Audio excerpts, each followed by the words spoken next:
Kuya, di ba kayo po si Moto Patrol? Oo, ako nga. Ano pa maglilingkod ka bro? Kamusta? Sir, ako po si JC. JC? JC pares tayo. JC rin ako. May problema po kasi ako. Oh. Tanong ko lang po na pwede po ba tayong magkaso ng rape sa mga kababaihan? Magkaso ng rape ang lalaki.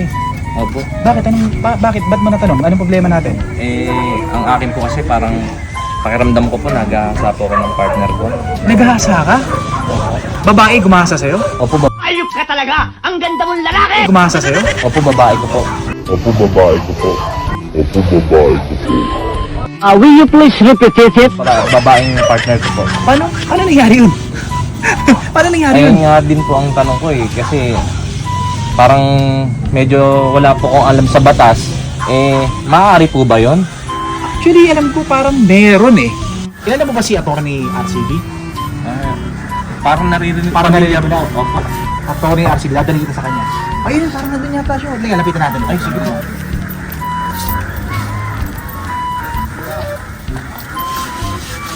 Atty.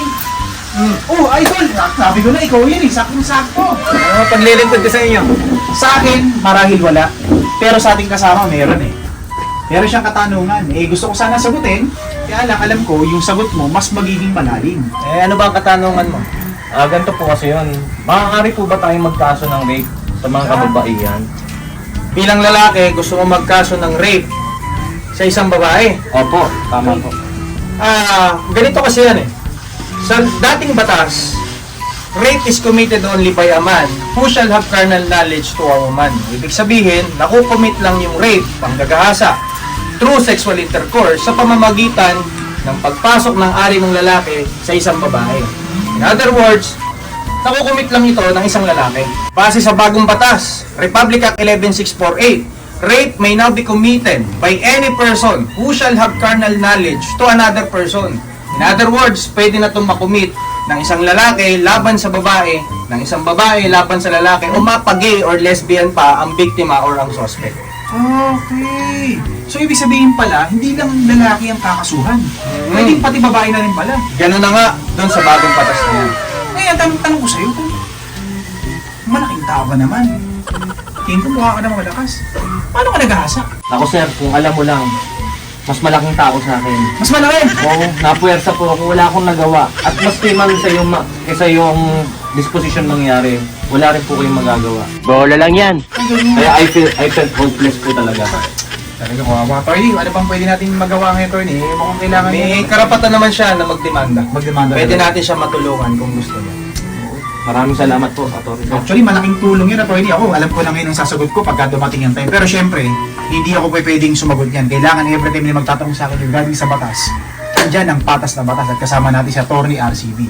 So yan, sa mga kapatrol po natin, no, na biktima po, mga kalalakihan po natin, na nabiktima po, no, ng pangalipusta ng kanilang partner, mga babae, mga palalaki, kapwa lalaki, meron na pala tayong kakampi.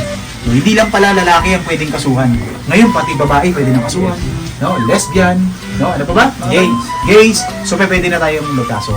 Basta, alam mo ang batas, hindi ka matatalo. Patas na batas. Andito nga po pala si Atty. RCB. Please follow the link. Ito po yung nandito po yung niya. Yung link po ng kanyang page. Kung kailangan niyo po ng mga katanungan, ng sagot sa katanungan pertaining sa mga batas, kung kayo po inalilito, o kung kayo po inababahala, kung meron pa talagang kaso o wala ang ganitong certain things, dito lang po kayo pumunta sa page po niya na to. No, nandito po yan. Please follow, like, and share, and subscribe also to his social media accounts. At pag may mga katanungan kayo, feel free to ask your questions at sasagutin ko po yan. Alright. So abangan nyo po ang mga susunod pa naming videos patungkol po sa ating mga batas. So mga patrol, see you sa mga darating pa nating mga videos pertaining sa mga batas. Patas na batas.